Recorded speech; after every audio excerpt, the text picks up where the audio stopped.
नमस्कार दर्शकों, अगर आप कोई ऐसा इंसान ढूंढ रहे हो जो अपना काम हमेशा परफेक्ट करने की कोशिश करता है या फिर करती है, तो ऐसे लोग आपको कन्या राशि में मिलेंगे। दर्शकों, कन्या राशि आपकी राशि आपकी राशि जो है उसके स्वामी बुध महाराज। अब बुध महाराज मतलब आप पहले ही मान लीजिए बुद्धि। एक तरीके से जो कन्या राशि वाले होते हैं वो बहुत बुद्धिमान माने जाते हैं। आप एक तरीके से ऐसे लोगों को देखते होंगे, आप तो खुद हैं, लेकिन कन्या राशि वाले ऐसे होते हैं, ये कहीं ऑफिस में हो, व्यापार में हो, किसी भी जगह पर लोग इन्हें ढूंढते हैं कि अगर कोई एक काम कराना है, जो काम एकदम अच्छे तरीके से हो जाए, कोई जिम्मेदारी देनी है कि ये जिम्मेदारी ऐसी इंसान को दी जाए जो इस जिम्मेदारी को एकदम ठीक तरीके से निभा सके, तो वो आपको ही ढूंढते हुए आते।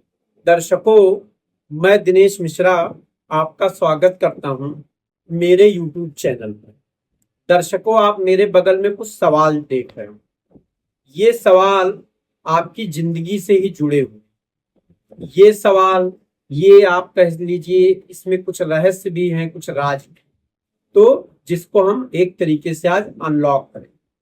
तो अब अगर आपके स्वभाव की बात, तो आप एक तरीके से, मैंने पहले ही बता दिया कि आप बुद्धिमान होते हो। आपके अंदर हमेशा कुछ सीखने की चाहत रहती है। आपका दिमाग जो है एक तरीके से हमेशा एक्टिव रहता है। कन्या राशि वाले जो होते हैं वो छोटी सी छोटी चीज को एकदम बारीक नजर से देखते। मतलब कि कोई, मान लीजिए कोई बहुत बड़ा काम है, किसी ने सोचा रे तो बहुत बड़ा काम है, इसमें कोई छोटी सी गलती होगी तो किसी का ध्यान थोड़ी जाएगा।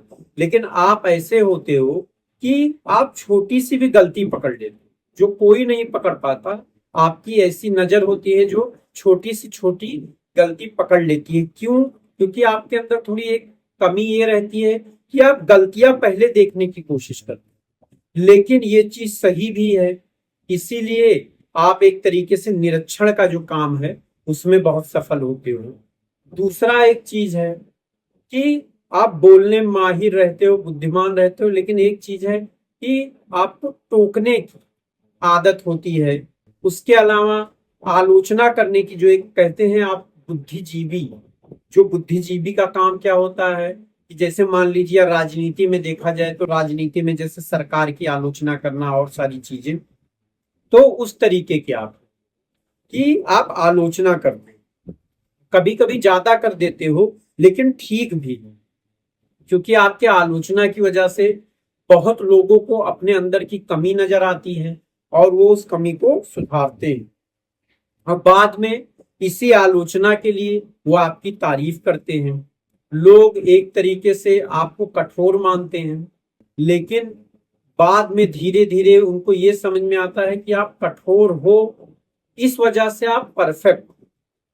ये चीज उन्हें धीरे धीरे समझ में आती है और वो भी आप जैसा बनने की कोशिश करते हैं। तो दर्शकों, ये तो आपके स्वभाव की बात हो गई।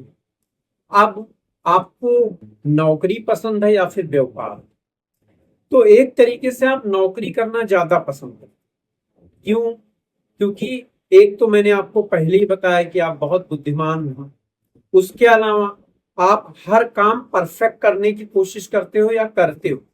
तो ये जो आपके अंदर कला है, ये कला जब आप कहीं इंटरव्यू देने जाते हो या कहीं आप जॉब कर रहे हो या कहीं, तो वो जो आपके बॉस हैं वो इस कला को देखते हैं, तो एक तरीके से आप उनके फेवरेट रहते हो। आप जब ऑफिस में जाते हो तो एक तरीके से आपको ऐसे ऐसे असाइनमेंट दिए जाते हैं जो किसी को नहीं दिए जाते, और आपको वो असाइनमेंट को पूरी तरीके से अच्छे से पूरा करने में मजा आता है। इस वजह से आपको नौकरी जो है वो पसंद आती है। अब व्यापार की बात करें तो व्यापार में जैसे हेल्थ क्षेत्र हुआ, ये जो है, या कोई सेवा वाला क्षेत्र, ये भी आपको काफी पसंद आता है। अब देखिए, एक उदाहरण ही मैं आपको समझाऊं कि जैसे मान लीजिए कन्या राशि वालों ने कुछ समय तक जॉब किया, 8 साल 10 साल तक जॉब किया, उस जॉब में बहुत सारा एक्सपीरियंस इकट्ठा किया, बहुत सारी तारीफ इकट्ठा की, बहुत सारा कॉन्फिडेंस इकट्ठा किया और आगे चल के उसी जॉब से रिलेटेड अपनी एक छोटी सी कंपनी को और आगे चल के उस कंपनी को बढ़ाया। तो इस तरीके का ये होता है, ये नौकरी से बिजनेस की तरफ भी जाने के बारे में सोचने लगा। अब ये चीज हो गई। अब अगला चीज हो गया कि आपको अरेंज मैरिज पसंद है या फिर लव मैरिज।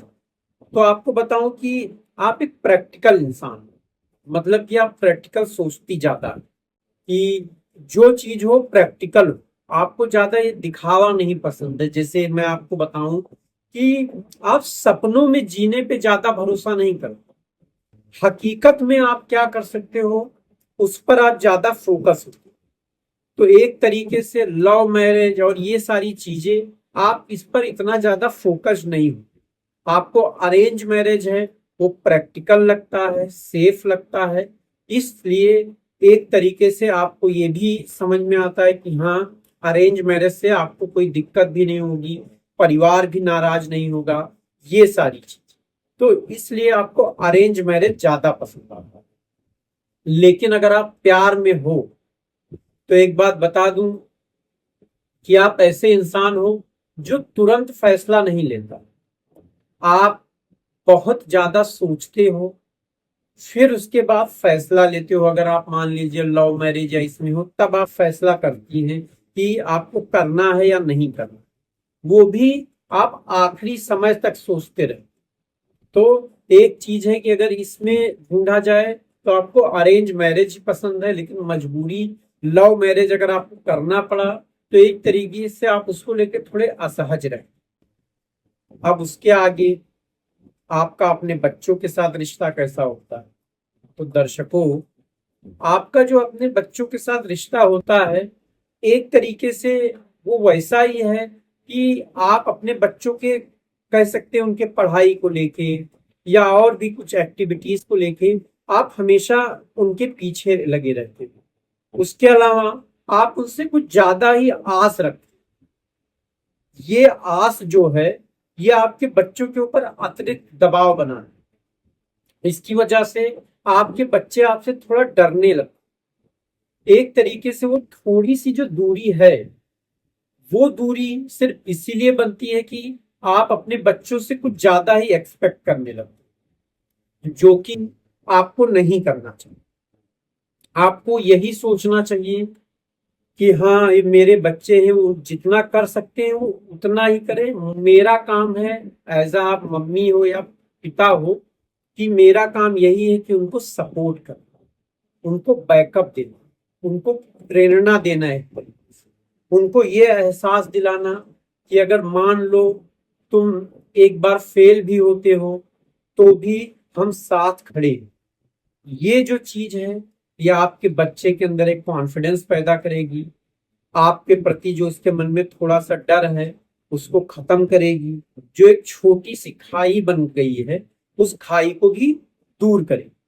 क्योंकि एक तरीके से ये भी नहीं कहा जा सकता कि आप गलत नहीं, बच्चों से अपेक्षा करना कोई गलत बात नहीं है, लेकिन फिर भी अपेक्षाओं का आप ये समझ लीजिए कि कोई सीमा नहीं।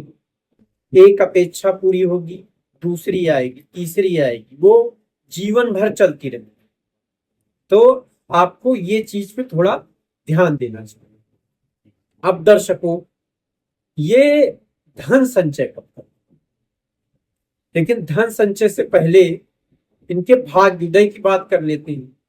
तो इनका जो भाग्योदय है ये जब बुध की दशा चलती है तब, या तो फिर 32 से मतलब लगभग 37 साल तक के बीच में इनका जो है भाग्योदय हो जाता है। एक तरीके से वही चीज कि ये नौकरी करते आते रहते हैं, अचानक 32-33 साल के बाद जब शादी हो गई, जिम्मेदारी आ गई, बच्चे और ये सारी चीजें, तो ये सोचते हैं कि नहीं, अब खर्चे थोड़े बढ़ रहे हैं, चलिए कुछ बड़ा किया जाए। बुद्धिमान ये होते ही हैं, एक तरीके से एक अच्छे लीडर भी होते हैं। ये जहाँ काम करते हैं एक तरीके से वहां पे हर चीज आप मान लीजिए अच्छा ही होने लगता है, क्योंकि ये हर चीज अच्छी करने लगते हैं। तो जब ये अपना करने जाते कुछ साल नौकरी करते हैं, फिर जब अपना ये कुछ करने जाते हैं, तब दर्शकों एक तरीके से आप मान लीजिए कि अचानक इनका जो भाग्योदय हो जाता है। एक छोटी सी कंसल्टेंसी या एक छोटा सा, अगर ये डॉक्टर है नौकरी कर रहे थे, छोटा सा हॉस्पिटल खोला, अचानक तेजी से वो ग्रो होने लगता है। ये जो इन्होंने अब तक के जीवन में जो इतनी सी सफलता पाई थी, वो अब इतनी ज्यादा हो जाती। तो एक तरीके से ये जो समय होता है ये इनके लिए काफी अच्छा होता है। अब दर्शकों धन संचय के बारे में कहा जाए तो एक तरीके से धन संचय जब ये सफल होते हैं उसी के बाद ही शुरू करते हैं। और जब ये इन्वेस्टमेंट करना शुरू करते हैं दर्शकों, तो आप ये एक बात मान लीजिए कि आप लोग जब इन्वेस्टमेंट करते हैं सफलता के बाद, तो एक तरीके से आप जो चीज कर रहे हो, जो बिजनेस कर रहे हो, वो तो आपको पैसा देता ही, लेकिन आपका किया गया इन्वेस्टमेंट भी आपको काफी अच्छा पैसा देने लगता है। तो एक तरीके से आपका जो धन संचय है वो बहुत तेजी से बढ़ता जाता है। आपके खर्चे बहुत कम हो जाते हैं, इनकम काफी हो जाती है, जो आपको एक तरीके से मन में संतुष्टि भी देती है। हाँ, थोड़ा अहंकार पैदा करती है, लेकिन फिर भी आप एक बात ये समझ लीजिए, जिसके पास बुद्धि है, जिसके पास पैसा है, उसके पास अहंकार होगा ही, लेकिन अहंकार और स्वाभिमान इसमें अंतर है। आप इस चीज को थोड़ा ध्यान दीजिए। आप दर्शकों बुढ़ापा की बात करें तो बुढ़ापे में भी एक तरीके से इनकी थोड़ी ये जो आदत है कि लोगों कोई अगर इनसे सलाह मांगने आया या कुछ, तो ये उनकी कमी उनको वहीं पे बताने लगते हैं, या कोई मिला कि हाँ तुम्हारे अंदर ये कमी है, ये, इससे इनके बुढ़ापे में लोग थोड़ा इनसे दूर रहने की वो कोशिश करते हैं। इनको वो जानते हैं कि ये सफल हैं, बुद्धिमान हैं, समझदार हैं, हर चीज जानते हैं, लेकिन फिर वो ये सोचते हैं कि अगर हम जाएंगे तो हमारे अंदर जो कमी है, एक तरीके से ये कन्या राशि वाले होते हैं, एक तरीके से आईना बन जाते हैं आपके स्वभाव, आपकी कमियों का, तो बुढ़ापे में उसको दिखाने लगते हैं। इसके लिए थोड़ा सा इनको बुढ़ापे में अकेलापन से जूझना पड़ता है, लेकिन फिर भी अपने बच्चों के साथ, नाती पोतों के साथ, पोतियों के साथ इनका अच्छा लगाव रहता है। इनके जो जीवन साथी होते हैं वो काफी सपोर्टिव होते हैं। एक तरीके से वो इनकी आदत को बहुत अच्छे से जानते हैं या जानती हैं, तो एक तरीके से वो इस चीज को लेके एडजस्ट हो चुकी होती हैं या हो चुके होते हैं। तो इनके जो जीवन साथी होते हैं एक तरीके से इनका बुढ़ापे में अच्छा साथ देते हैं। ये थोड़ा ब्लड प्रेशर और इन सब बीमारियों को लेके काफी परेशान रहते हैं, लेकिन फिर भी आप ये मानिए कि बुढ़ापे में भी इनका जो दिमाग है वो इसी तरीके से एक्टिव होता है जैसे जवानी में। तो दर्शकों अभी तो हमने इन सब सवालों का जवाब दिया, अभी आगे हम आपके जीवन के बारे में एक तरीके से डिटेल वीडियो लाने वाले हैं, जिसमें आपके जीवन के हर पहलू एक तरीके से सामने लाया जाए। तो अगर आपको ये वीडियो अच्छा लगा तो वीडियो लाइक कीजिएगा, उसके अलावा चैनल को सब्सक्राइब, बेल आइकॉन दबा दीजिएगा। कुछ अगर पूछना है तो कमेंट बॉक्स से ही आप पूछ सकते हैं। तो दर्शकों अब हम अगले वीडियो में मिलेंगे जब आपके जीवन के बारे में गहन चर्चा वाला वीडियो आएगा। तो धन्यवाद।